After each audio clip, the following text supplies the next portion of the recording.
ناظرین، رمضان کا تیسرا جمعہ بہت بہت مبارک ہو۔ جمعے کے دن کی تو کیا ہی بات ہے، رحمتوں اور برکتوں کا یہ دن ہوا کرتا ہے۔ اس دن کی اہمیت کو سمجھیے کہ اللہ کریم نے صرف جمعہ کی فضیلت کو بیان کرنے کے لیے قرآن پاک میں پوری سورہ جمعہ نازل فرمائی ہے۔ اس دن کی بڑی اہمیت ہے، اس کو سردار کہا گیا دنوں کا۔ درود پاک کی کثرت کرنی ہے۔ حدیث پاک کا مضمون ہے جو جمعہ کے دن 200 بار درود پاک پڑھے اس کے 200 برس کے گناہ معاف کر دیے جاتے ہیں۔ تو آپ خوب درود پاک پڑھیے، قرآن پاک کی تلاوت کیجیے، لوگوں سے ملاقات کر کے سلام کو عام کر کے برکتیں لوٹیے، اور ہاں، جمعہ کا دن خرچ بھی کیجیے، کیونکہ اللہ کی راہ میں خرچ کرنے سے مال کم نہیں ہوتا اور جمعے کے دن ثواب بھی بڑھا دیا جاتا ہے۔ آپ سب کو جمعہ بہت بہت مبارک۔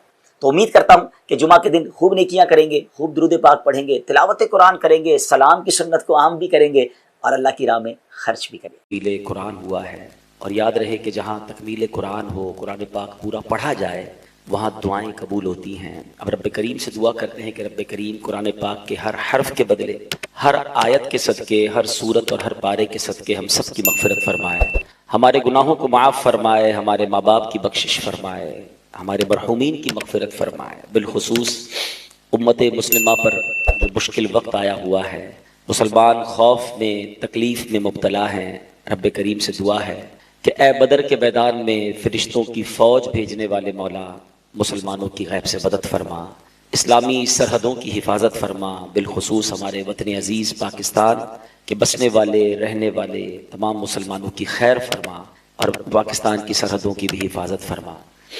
درود پاک پڑھنے کے بے شمار فضائل و برکات ہیں۔ میرے آقا مدینے والے مصطفیٰ صلی اللہ علیہ وسلم پر درود پڑھنا ایک ایسا عمل ہے جس کا خود قرآن مجید فرقان حمید ہمیں حکم دیتا ہے۔ قرآن میں بہت سارے احکام ہیں، چونکہ آج تکمیل قرآن کی محفل ہے تو کچھ قرآن ہی کے بارے میں، قرآن ہی سے کچھ باتیں عرض کرتا ہوں۔ ویسے تو قرآن کریم میں بہت سارے احکام ہیں، نماز کا حکم ہے، زکوٰۃ کا حکم ہے، روزے کا حکم ہے، حج کا حکم ہے، مگر کوئی بھی ایسا حکم نہیں ہے جس میں رب نے یہ فرمایا ہو کہ اے ایمان والو، میں بھی کرتا ہوں، فرشتے بھی کرتے ہیں اور تم بھی شامل ہو جاؤ۔ پورے قرآن پاک میں ایک ہی عمل ایسا ہے جس کے بارے میں رب فرماتا ہے یا ایھا الذین ان اللہ وملائکتہ یصلون علی النبی یا ایھا الذین آمنوا صلوا علیہ وسلموا تسلیما۔ کیا پیاری آیت ہے کہ بے شک اللہ اور اس کے فرشتے اس نبی پر درود بھیجتے ہیں، اور اے ایمان والو تم بھی ان پر خوب درود اور سلام بھیج۔ اب ذرا غور کریں کہ اللہ فرماتے ہیں اللہ بھی درود بھیج رہا ہے، فرشتے بھی درود بھیج رہے ہیں، ایمان والو تم بھی شامل ہو جاؤ۔ اب یہاں ایک اور بات اس قرآنی آیت کے ذریعے سیکھنے کو مل رہی ہے کہ پیارے آقا علیہ الصلوۃ والسلام کو ہمارے درود کی حاجت نہیں ہے۔ جن پر رب درود بھیج رہا ہو، جس پر رب کے فرشتے درود بھیج رہے ہو، یہ ہمیں تو گولڈن چانس دیا گیا ہے کہ تم بھی درود پڑھ کر اپنی جھولیاں بھر لو، اپنے بھاگ جگا لو۔ سبحان اللہ۔ ہاں، یہ الگ کیٹیگرائز علماء نے بہت اچھے انداز میں کیا کہ ہمارا درود بھیجنا، فرشتوں کا درود بھیجنا اور ہے، اور رب کا درود بھیجنا اور ہے۔ انسان اور فرشتے اللہ کی بارگاہ میں یہ دعا کرتے ہیں۔ ہمارا درود کیا ہے کہ اللہ ہمارے آقا و مولا جناب رسول اللہ علیہ الصلوۃ والسلام پر اپنی رحمتوں کی بارش نازل فرما، ان پر خوب سلامتی نازل فرما۔ مگر اللہ کریم تو سلامتی نازل کرنے والا ہے نا، وہ اپنی رحمتیں اپنی طرف سے سلامتی نبی پاک علیہ الصلوۃ والسلام پر نازل فرماتا ہے۔ تو یہ سب تطبیق سمجھنا بہت ضروری ہے۔ تو بہرحال اس قرآنی حکم سے بھی ہمیں پتہ چل رہا ہے۔ اور فضائل کی اگر بات کریں، مثال کے طور پہ اس وقت یقیناً ایک بڑی ٹینشن والی فضا ہے، ایک کیفیت ہے۔ کچھ لوگوں کے ریلیٹیوز عمرے پہ جا رہے ہیں، کچھ جا چکے ہیں، کچھ جانے کی تیاری میں ہیں، کچھ آن دا وے پرابلم میں ہیں، کچھ ہمارے ریلیٹیوز خلیجی ممالک میں ہیں جہاں سے ہمیں یقیناً ایک خبریں آ رہی ہیں۔ تو ایک عجب فضا ہے، ہمارا وطن بھی اس وقت ایک عجیب سچویشن میں ہے۔ تو ایسے موقع پر سلامتی، حفاظت، رحمت کی ہم سب کو ضرورت ہے۔ تو ہمیں ایسے موقع پر خوب ذکر الہی کرنا چاہیے اور خوب درود پاک پڑھنا چاہیے۔ یاد رکھیے، اللہ کا ذکر یہ بھی رحمتوں کے نزول کا سبب، اور درود پاک میں تو نبی پاک نے صراحتاً کئی حدیثوں میں بیان فرمایا۔ ایک حدیث پاک ہے جس کا مضمون ہے کہ جو شخص مشکلوں میں ہو، پریشانیوں میں ہو، اسے چاہیے کہ مجھ پر کثرت سے درود پڑھے کہ درود پاک پریشانیوں اور مصیبتوں کو لے جاتا۔ تو whenever you recite درود پاک in abundance، کثرت سے جب آپ درود پاک پڑھتے ہیں تو ہمارا حصار ہوتا ہے، ہم پر رحمتوں کا نزول ہوتا ہے۔ بڑی پیاری حدیثیں ہیں، واقعات بھی ہیں۔ ایک بزرگ کے بارے میں آتا ہے، آپ کسی جنگل میں تھے، آس پاس درندے، ڈاکو بھی اس جنگل میں تھے، آپ پریشان ہوئے کہ میں رات کیسے گزاروں، ایسا نہ ہو کوئی درندہ مجھ پر حملہ کرے۔ تو آپ کو یاد آیا کہ درود پاک پڑھنے والے پر ایک درود پر 10 رحمتیں نازل ہوتی ہیں، حدیث میں فرمایا۔ تو کہا جب میں درود پڑھوں گا تو مجھ پر تو اللہ کی رحمتیں نازل ہوں گی، تو پھر اس نے میرا کیا بگاڑنا ہے؟ درود پاک پڑھا اور سو گئے بے فکر ہو کے. صبح اٹھے لوگوں نے کہا ڈر نہیں لگا؟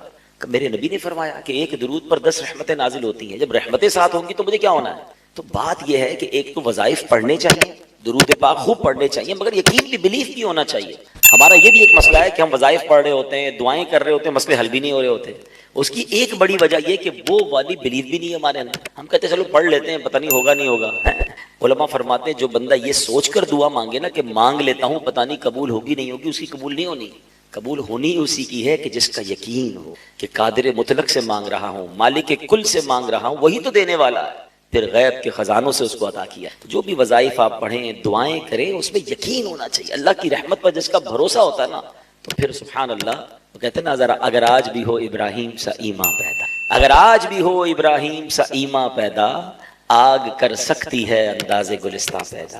ہمیں آج وہ یقین ہمارے پاس سے چلا گیا، ورنہ حضرت ابراہیم کا یقین تھا، آگ باغ بن گئی. 313 صحابہ کا یقین تھا کہ اللہ کے نبی ساتھ ہیں اور اللہ کی رحمت پر بھروسہ تھا، سامنے لشکر بڑا ہے، ہتھیار بڑے ہیں، مگر یقین تھا تو پھر فرشتے مدد کو آئے. رب وہی ہے، یاد رکھیے. ہاں ہم اس قوم کے نہیں ہیں مگر اللہ وہی ہے. وہ رب جو فرشتے نازل کر سکتا ہے بدر کے میدان میں، وہ آج بھی مسلمانوں کی مدد کو فرشتے نازل کر سکتا ہے. جو حضرت ابراہیم کی آگ کو باغ بنا سکتا ہے، وہ خالق کے کل آج بھی ہماری غموں کی آگ کو باغ بنا سکتا ہے. جو حضرت موسیٰ اور ان کے ساتھیوں کے لیے دریائے نیل میں راستے نکال سکتا ہے، میرے رب کی قدرت میں کبھی کوئی نہیں ہوئی، وہ آج بھی راستے نکال سکتا ہے. مگر وہ جو یقین تھا، وہ جو اللہ پر بھروسہ تھا، وہی شیک ہو گیا نا. ہمیں آج اسباب پر بھروسہ ہو گیا. آج ہم سمجھتے ہیں جب تک پیسے نہیں ہوں گے تو مسئلے حل نہیں ہوں گے، تعلق نہیں ہوں گے تو معاملہ ٹھیک نہیں ہوگا، ریسورسز نہیں ہوں گی تو نکل نہیں پائیں گے. نہیں، ہم مسلمان ہیں، ہمارا سب سے پہلا بھروسہ رب پر ہونا چاہیے. وہ خالق کے اسباب ہے. اگر پیسوں سے ہی مسائل حل ہوتے لوگ کہتے ہیں نا یار برے وقتوں کے لیے پیسے ہونے چاہیے، بندہ مشکل حالات میں مال ہوگا تو بچ جائیں گے.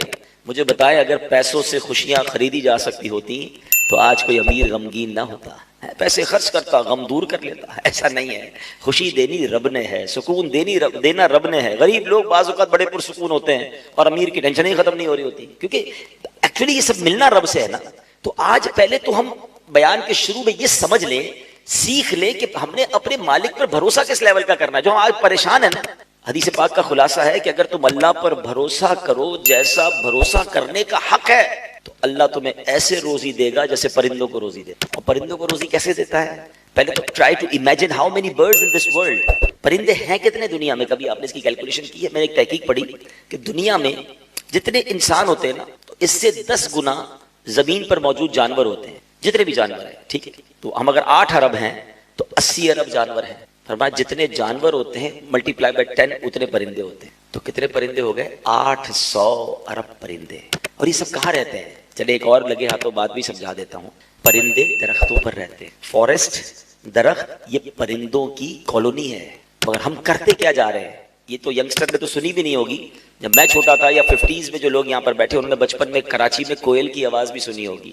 اپنے گھر کے باہر کسی خوبصورت پرندے کو اڑتے ہوئے یا بیٹھتے ہوئے دیکھا ہوگا. ہم نے بچپن میں تتلیاں بھی دیکھی اور پکڑی بھی تھی. ٹھیک ہے نا. اب تو نئی جنریشن نے کراچی میں کچھ دیکھا ہی نہیں. وہ چڑیا گھر جانا پڑتا ہے. ملیشیا جا کے کوئی بٹر فلائی پارک میں سنا ہے جا کے بٹر فلائیاں دیکھ رہے ہوتے ہیں. ہم اسکول میں جا کے اپنے اسکول میں دیکھتے تھے. کیوں؟ یہ سب کہاں گئے؟ ہم نے دور کیا. ہم نے درخت ہی کاٹ دیے. یہ درخت ہوں گے تو آئیں گے نا. یہ سارا ایکو سسٹم ہے. 800 ارب پرندوں کی رہائش درخت ہیں، مگر ہم درخت ہی کاٹی جا رہے ہیں، کالونیاں بنائے جا رہے ہیں، روڈ بنائے جا رہے ہیں. یہ الگ ڈیبیٹ ہے. ٹاپک میرا یہ نہیں کہ ایٹماسفیئر چینج میں کتنا بڑا جو ڈیزاسٹر کی وجہ وہ یہی ہے کہ درخت کنٹینیو کٹ رہے ہیں. درخت کٹتے جائیں گے، موسم خراب ہوتا جائے گا. یہ اللہ کی عطا ہے. اور یہ دنیا، یہ زمین صرف انسانوں کی نہیں ہے. یہ پرندے بھی اسی دنیا میں ہمارے ساتھی ہیں نا، پارٹنرز ہیں ہمارے. تو ہمیں درخت لگانے چاہیے. آج بھی ایکو سسٹم ریوائیو ہو سکتا ہے اگر ہم یہ پودے لگائیں. اور اس کو صدقہ جاریہ فرمایا گیا. حدیث کی الفاظ کیا ہے درخت لگانے والے کے لیے؟ پیارے آقا علیہ السلام فرماتے ہیں جس کا مضمون ہے کہ درخت لگایا گیا، جس نے کبھی درخت لگایا، جب تک اس سے پرندے، جانور یا انسان فائدہ اٹھائیں گے. صرف انسان نہیں، انسان کو سایہ بھی دیتا ہے درخت، پھل بھی دیتا ہے. نہیں، جب تک پرندے، جانور یا انسان فائدہ اٹھائیں گے تب تک لگانے والے کو ثواب ملتا ہے. کئی درخت لگے سینکڑوں سال پرانے، صدیوں ثواب دیتا ہے درخت. تو صدقہ جاریہ کی نیت سے درخت لگانے چاہیے.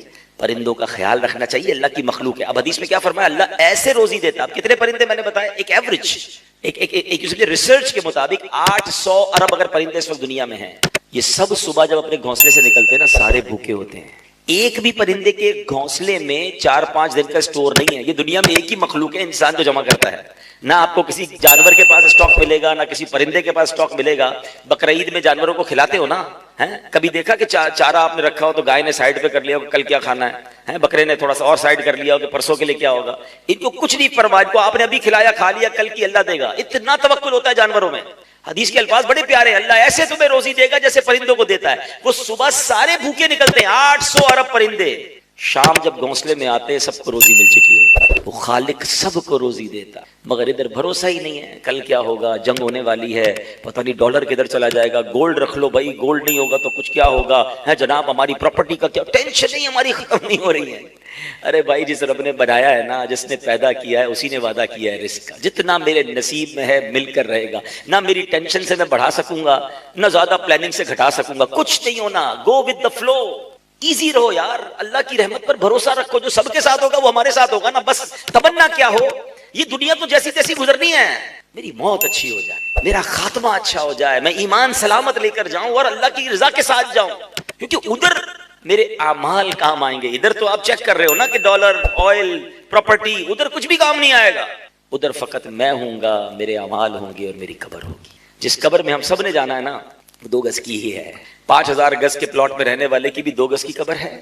فٹ پاتھ میں مرنے والے کی بھی 2 گز کی قبر ہے. دنیا کا سب سے مہنگا سوٹ پہننے والے کو بھی کورے لٹھے کا وہی کفن پہنایا جائے گا. اور بیچارہ جس کے پھٹے پرانے دنیا میں کپڑے، اس کو بھی ایگزیکٹلی وہی کفن پہنایا جائے گا. کبھی آپ نہیں سنو گے یار یہ بہت بڑا سیٹ ہے، ذرا اس کی قبر بڑی بنا دو، یار یہ بہت مالدار تھا، اس کا ریشمی کفن بنا دو. نو نو نو، نہ کفن میں جیب ہے، نہ قبر میں تجوری ہے، صرف اعمال جائیں گے. تو ان تمام حالات میں تو اور انڈرسٹینڈ کرنا چاہیے. کبھی بھی جا سکتے ہیں یار، کبھی بھی کچھ ہو سکتا ہے، کبھی بھی ہمارا آخرت کا سفر شروع ہو سکتا ہے. تو ہم پھر اس کی تیاری کب کریں گے؟ آپ سچ بتاؤں نا، یہ ماہ رمضان ہمارے لیے گولڈن چانس اللہ نے دیا ہے. مرنے سے پہلے ہمیں ایک اور رمضان دے دیا. ہمیں کیا پتا اگلا رمضان ہمارے نصیب میں ہے کہ نہیں. پچھلے رمضان میں کئی لوگ تھے ہمارے ساتھ جو اس رمضان میں نہیں ہیں، اور وہ سارے بزرگ نہیں تھے، کئی نوجوان چلے گئے. ابھی پچھلے دنوں گل پلازا میں واقعہ ہوا. کیسا واقعہ تھا یار، ہلا کے رکھ دیا پورے کراچی کو. ہم تو سوچ نہیں سکتے تھے کہ ایسا بھی ہو سکتا ہے کہ لوگ تھوڑی دیر کے لیے اندر گئے، باہر ہی نہیں نکل سکے، ان کے رشتہ دار باہر بیٹھے رہ گئے. موت کیسے آتی ہے یہ ہم نے اپنی آنکھوں سے دیکھا یار، یعنی وٹنس کیا. آپ سوچو، ایک شخص مجھے ملا، کہتا ہے میری ماں اندر ہے، میری بہن اندر ہے، میری بیٹی اندر ہے، اور وہ باہر بیٹھا ہے، اس امید پہ بیٹھا ہے کہ ابھی تھوڑی دیر میں آگ بجھ جائے گی، واپس آ جائیں گے. کوئی نہیں آیا. بچے تھے، عورتیں تھی، پتہ نہیں ہوتا کسی کو کہ کب باری آ جائے. ہمیں کچھ نہیں پتا، ہم تیار رہیں. ایک شعر بچپن سے سن رہے ہیں، آگاہ اپنی موت سے کوئی بشر نہیں، سامان 100 برس کا ہے، پل کی خبر نہیں. اچھا یہ پل کی خبر نہیں نا، یہ پہلے تو شعر میں سنا، اب یہ وٹنس کر رہے ہیں ہم. نوجوان بیٹھے، بلکہ سبھی نے CCTV فوٹیجز دیکھی ہوں گی کہ بیٹھے بیٹھے آفس پہ کام کرتے کرتے بندہ گرا اور اس کا انتقال ہو گیا. چلتے چلتے گرا، اس کا انتقال ہو گیا. کھیلتے کھیلتے گرا، اسپورٹس کے میدان میں لوگ گر رہے ہیں، اچانک انتقال ہو رہا ہے. ینگ ایسے بھی خوش نصیب دیکھے کہ نماز پڑھتے پڑھتے سجدے میں انتقال ہو گیا. مسجد کی بھی CCTV فوٹیجز آ گئی. مگر ایک جو مین چیز میں آپ کو بتانا چاہتا ہوں نا، کبھی تھوڑا سا اس ویڈیو پہ زوم کیجئے، اس بندے کے چہرے پر دیکھیے، اس کو 1-2 سیکنڈ پہلے بھی پتا نہیں تھا کہ میں مرنے والا. پل کی خبر نہیں، یعنی 1 سیکنڈ بعد میرے اور آپ کے ساتھ کیا ہونا ہے نا، وی ڈونٹ نو. تو پھر عقل مند کون ہے؟ ابھی ہم مثال دے رہا ہوں، ہماری دیکھیں پلاننگ کیسی ہے کہ چونکہ جنگ کے بادل منڈلا رہے ہیں نا، تو ڈسکشنز ہو رہی ہیں کیا کرنا چاہیے، احتیاط کیا ہونی چاہیے، ٹریول کرنا چاہیے کہ نہیں کرنا چاہیے، کیا کوئی چیز ہمارے گھر میں سٹاک ہونی چاہیے، فلاں. یعنی کچھ نہ کچھ ہماری ڈسکشن شروع ہو گئی، because something may be happen. ضروری نہیں کچھ، اللہ کرے نا ہم خیر سے رہیں، عافیت سے رہیں، اللہ رمضان کی برکت سے سارے معاملہ سیٹل ڈاؤن فرما دے، سارے مسلمانوں کی خیر ہو جائے. مگر میرا پوائنٹ پک کیجئے گا، ہمیں ایک چیز محسوس ہو رہی ہے تو یہ ہمارا discussion point eight point of planning بن گیا ہے. ایسا ہی ہے نا، یہ تو محسوس ہو رہی ہے. میں تو کنفرم رپورٹ دے رہا ہوں کہ مجھے اور آپ کو مرنا ہے. میری جو گفتگو ہے اس میں تو کوئی امیجن وہ مے بی اور مے ناٹ تو نہیں ہے نا. 100% we have to die. سب نے جانا ہے قبر میں، اور nobody knows when، کب. یہ آج بھی ہو سکتا ہے نا. ایسا ہی ہے کہ ہمارے پاس کوئی ڈیٹ تو نہیں ہے کہ میرا فلاں اتنے سالوں کے بعد انتقال ہوگا. تو جب اتنی ریئل سچویشن ہے، اتنی ریئلٹی ہے موت، تو عقل مند وہ ہے کہ روزانہ ایسے جیے کہ اگر آج بھی مر گیا نا تو اللہ راضی ہو. تو رمضان یہ 30 ڈیز مجھے اور آپ کو ایک بڑا گولڈن چانس ملا ہے کہ اپنی عادتیں اچھی کر لیں. دیکھیں دنیا کا دستور کیا ہے کہ کوئی بھی اچھی عادت اپنانے کے لیے ہمیں کچھ دن ریکوائرڈ ہوتے ہیں، یا کوئی بھی بری ہیبٹ نکالنے کے لیے کچھ دن ریکوائرڈ ہوتے ہیں. کہتے ہیں نا first 20 days are very difficult to adopt anything. کوئی بھی چیز آپ اپنے زندگی میں شامل کریں گے نا تو آپ کو 20 دن اسٹرگل کرنی پڑتی ہے. کوئی آپ نے ڈائٹ شامل کرنی ہے، مثال دیتا ہوں کہ کہتا ہے رات سے چینی والی چائے نہیں پینی، تو مشکل لگے گی نا پہلے 10-15 دن، پھر عادت ہو جائے گی، ٹیسٹ بڑ چینج ہو جائے گا. کھانے پینے میں کوئی چیز چھوڑنی ہے بھائی، آج کل لوگ ڈائٹ کر رہے ہیں، روٹی نہیں کھاؤں گا یا چاول نہیں کھاؤں گا یا فلاں چیز نہیں کھاؤں گا، پہلے 15-20 دن ٹف، اس کے بعد سیٹل ڈاؤن ہو جاتا ہے. ورزش شروع کرنی ہے یا کوئی بھی چیز شامل کرنی ہے یا ریموو کرنی ہے، یو ریکوائر 20 to 30 days. اس کے بعد آپ کی لائف اس کی باڈی عادی ہو جاتی ہے. ایسا ہی ہے. اب اگر اسی طرح رمضان کو لے لیں کہ اسپرچولی اپلفٹ کرنے کے لیے اللہ نے یہ ہمیں 1 مہینہ دے دیا ہے، اچھی عادتیں اڈاپٹ کر لو اور بری عادتیں اپنے اندر سے نکال لو، کیونکہ شیطان بند ہے. اور رمضان کے بعد اس تمام 30 ڈیز کے بعد زندگی بالکل اسموتھ اللہ کی عبادت میں، اللہ کی رضا والے کاموں میں گزار. مگر انفارچونیٹلی ہو کیا رہتا ہے، ہر سال کیا ہوتا ہے کہ رمضان میں واقعی بڑے اچھے بچے بن جاتے ہیں، نمازیں بھی پڑھ رہے ہیں، روزے بھی رکھ رہے ہیں. آج دیکھیں نا رات کو اس وقت بھی آپ بیان سننے آ گئے، ورنہ آپ سب کو میں جمع کر سکوں کبھی رمضان کے علاوہ. کیسے اچھے بچے بنے ہوئے سارے آ گئے. لیکن یہ صرف رمضان میں کیوں؟ کیا رمضان کے بعد نماز نہیں ہے؟ اب میں ایک بڑی عجیب کیفیت میں ہوں. پچھلے جمعے کی نماز سے عجیب سا خیال آیا مجھے، اور میں جہاں جہاں بیان کر رہا ہوں تو لوگ باقی کہتے ہیں صحیح کہہ رہے ہیں آپ سب نے اس بار جمعہ پڑھا. رمضان میں 2 جمعے ہم پڑھ چکے ہیں نا. ان دونوں جمعوں میں مسجدوں کا حال کیا تھا؟ جس بھی مسجد میں آپ نے جمعہ پڑھا ہاؤس فل، مسجد کے باہر کراؤڈ تھا. ایسا ہی کیا رمضان سے پہلے جمعے میں اتنا کراؤڈ تھا؟ رمضان جب نہیں آیا تو اتنا کراؤڈ ہوتا تھا؟ تو نہیں تھا. اس کا مطلب کیا ہوا کہ کچھ لوگ ایسے ہیں جو رمضان کے علاوہ جمعہ بھی نہیں پڑھتے. یہ اچانک تو نہیں پیدا ہو گئے نا رمضان میں سارے لوگ جو جمعہ پڑھنے مسجد میں آ گئے، روڈیں بھر گئیں، جیم فل ہو گیا، مسجدوں میں 2 جمعے کروانے پڑ رہے ہیں کچھ جگہوں پر. اتنی پبلک آ گئی ہے. تو یہ پبلک آئی کہاں سے؟ امپورٹ تھوڑی ہوئی ہے، ہمارے محلے میں رہتے ہیں. دل کو اتنا بڑا دھچکا لگا کہ یار اس کا مطلب ایسا ہوا کہ بڑی تعداد میں لوگ وہ بھی ہمارے وطن میں ہیں جو رمضان کے بعد نماز نہیں، جمعہ بھی نہیں پڑھتے. تبھی تو یہ جمعے میں رش ہو گیا. کیا ہے؟ پلیز ہم سب کو اللہ نے موقع دیا ہے. نبی پاک علیہ السلام فرماتے ہیں اگر میری امت کو معلوم ہوتا رمضان کیا ہے تو وہ تمنا کرتے کہ سارا سال ہی رمضان. مگر ہو یہ رہا ہے کہ رمضان کو بھی غفلت سے گزارا جا رہا ہے. اب یہ 12 روزہ 10 روزہ تراویح بڑی اچھی بات ہے، لیکن اس کا ایک سائیڈ ایفیکٹ کیا ہے کہ کچھ لوگ سمجھتے ہیں بھائی ہمارا قرآن پورا ہو گیا تراویح کی چھٹی. ایسا نہیں ہے. تراویح سنت موقدہ ہے، یہ پورا رمضان پڑھنی ہے. بلکہ ابھی تو جیسے جیسے رمضان جا رہا ہے نا اور کوشش کر رہی ہیں. کوئی آپ کا مثال کے طور پہ کوئی بزنس کا فیسٹیول ہو اور آپ کو پتا ہے یہ 12-15 دن کا فیسٹیول ہے، تو 5-6 دن گزر جائے تو آپ کہتے ہیں اور محنت کر لو، یہ تو ختم ہو جائے گا 5-7 دن بعد، جتنا کمانا ہے کما لو. تو رمضان تو جیسے جیسے گزرتا جائے ہماری اسٹرگل بڑھتی ہونی چاہیے. مگر پہلی دوسری تیسری رمضان میں جو مسجد میں رش تھا آہستہ آہستہ وہ ختم ہوتا جا رہا ہے، وہ کم ہوتا جا رہا ہے. یعنی ہم سستی دیکھیں ہماری اتنی بڑی اللہ نے نعمت دی ہے. تو اے میرے پیارے اسلامی بھائی، جو میرا سمجھے کہ بیسک کور پوائنٹ یہی ہے کہ رمضان کو اپنی زندگی کو بہتر بنانے کا شاندار موقع سمجھیں. بری عادتوں کو نکالیں، اچھی عادتیں اپنائیں. دیکھیں جو 5 وقت کا پورا مہینہ نمازی بن سکتا ہے، اس کے بعد تو پورا سال پوری زندگی 5 وقت کا نمازی رہے نا. ایسا کیا ہوتا ہے کہ چاند دکھتے ہی لوگ مسجد سے غائب ہو جاتے ہیں؟ دیکھیں یہ ہم کہتے نہیں ہیں، لیکن انڈیلیبریٹلی ہم ایک میسج کیا کنوے کرتے ہیں کہ اے شیطان جب تک تو بند ہے ہم رحمان کے بندے، ہم نمازی، جیسے ہی تو آزاد ہوا ہم پھر تیری بات مانیں گے، ہم مسجد میں نہیں جائیں گے. یہ کتنا برا میسج ہے یار. مگر ایسا ہوتا نہیں. چاند رات کو اگر مغرب کے بعد چاند نظر آ جائے، ابھی تراویح کا ٹائم شروع نہ ہو، تو تراویح میں تقریباً مسجد خالی ہو جاتی ہے، کیونکہ اب تو عشاء پڑھنے آنا ہے تو لوگ نہیں آتے. ایسا کیوں؟ کیا رمضان کے بعد نمازی مسجد قرآن ہمارا ساتھ نہیں ہونا چاہیے؟ تو پلیز آج تکمیل قرآن کی اس محفل میں ایک مبارک رات کی نیت کریں، ہم اللہ سے وعدہ کریں، اللہ سے مدد بھی مانگیں کہ اے اللہ ہم تجھ سے وعدہ کرتے ہیں کہ اب ہم نمازی رہیں گے، ہم اپنی آخرت کی تیاری کرنے والے، ہم برائی سے بچنے والے رہیں گے. مگر میرے مولا تو ہماری مدد بھی فرما، ہمیں اس کو کنٹینیو کرنے میں مدد فرما. اب میں بہت غور کرتا ہوں، میں نے بہت غور کیا کہ what is the reason. یہ پہلی بار نہیں بیان سنا ہوگا آپ نے، کئی بار ہر رمضان میں شاید سنتے ہوں گے.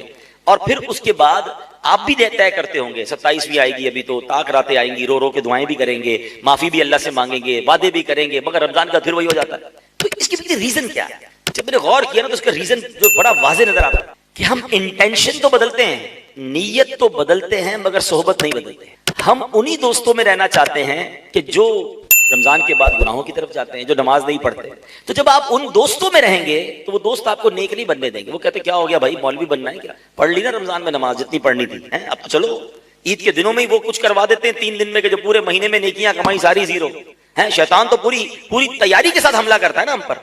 اگر ہم نے یہ نیت کرنی ہے کہ مجھے ایک تو پہلے اس بات کو ریئلائز کرے کہ مجھے مرنا ہے، اور وہ کبھی بھی جا سکتا ہوں، تو مجھے اللہ کو ناراض کر نہیں جانا قبر میں. تو مجھے اگر نیک بننا ہے تو مجھے دوست بھی اچھے رکھنے ہوں گے. اور اچھے دوست اور اچھی گیدرنگ کی تو برکتیں کتنی کمال کی ہیں.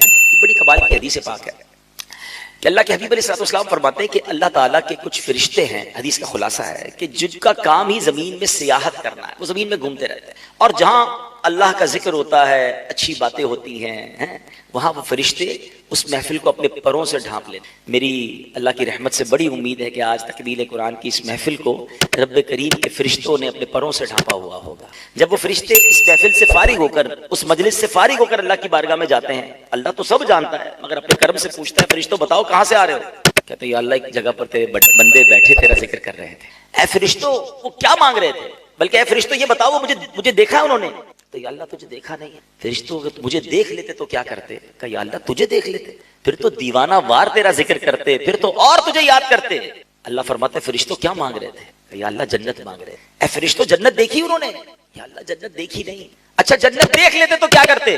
تو عرض کرتے مولا اگر وہ جنت دیکھ لیتے تو گر گڑاتے، آنسو بہاتے اور تڑپ کے تجھ سے جنت مانگتے. اے فرشتوں کس چیز سے پناہ مانگ رہے تھے؟ عرض کرتے مولا وہ جہنم سے پناہ مانگ رہے. اے میرے فرشتوں جہنم دیکھی؟ عرض کرتے مولا جہنم دیکھی نہیں. اے فرشتوں جہنم دیکھ لیتے تو کیا کرتے؟ کہتے اللہ پھر تو اور روتے، ڈر جاتے، پناہ مانگتے.